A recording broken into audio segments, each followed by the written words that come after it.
I am now joined by June, and June, you are from the Philippines, or your history is that? Yes, I was born and raised in the Philippines. I arrived in this country in the year 1980, and everything has been good so far.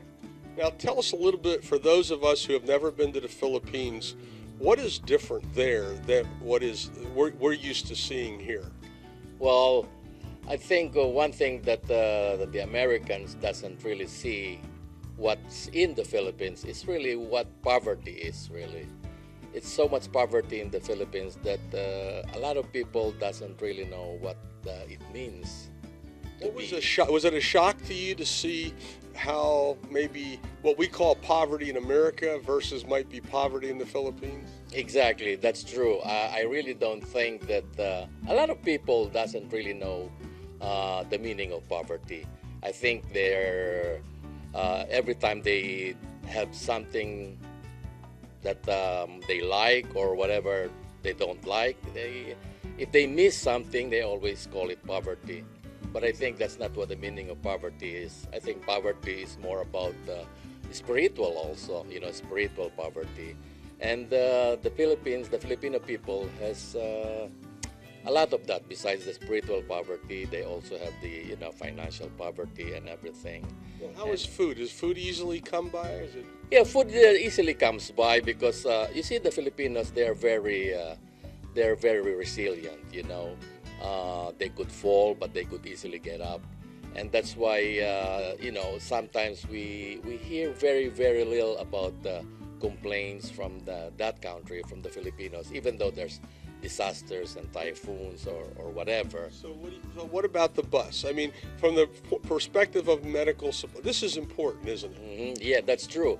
Because when we first started this ministry, really, we noticed that there's a lot of people really helping the Philippines, doing medical missions and everything.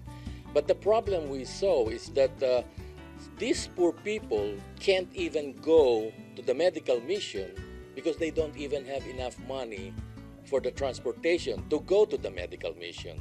So we thought of bringing the medical mission to them by buying this mobile clinic, so we could really bring the clinic to them, so they don't have a problem anymore of going to the mission.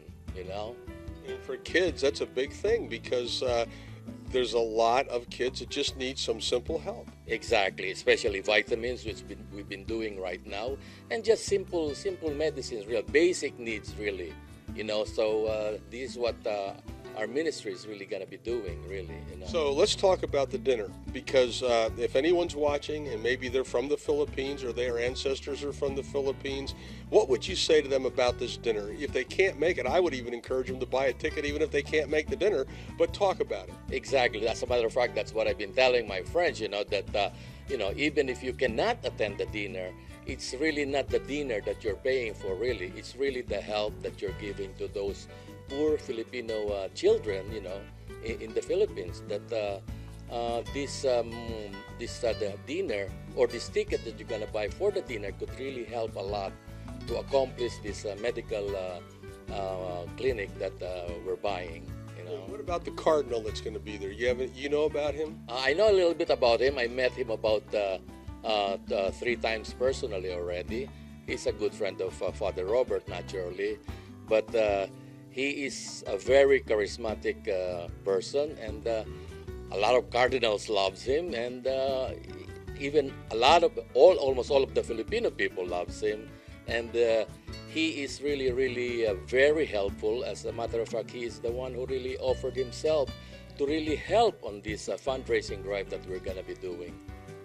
So in a final word, what do we want to leave people thinking about? They should go to the website and make Sad Eye Smile or make a donation or come to the dinner. Exactly. So I ask everybody, especially my co-Filipinos, to really help accomplish this mission of the Heart to Heart Ministry, to purchase this medical mobile clinic, so that we could really help those 2 million Filipino children who are abandoned and neglected in the Philippines. So I ask you and to go to the website, makesadeyesmile.com, and you will see a lot of things that you need to see over there regarding our mission, our ministry, and how you could help us to fulfill this mission that we're doing.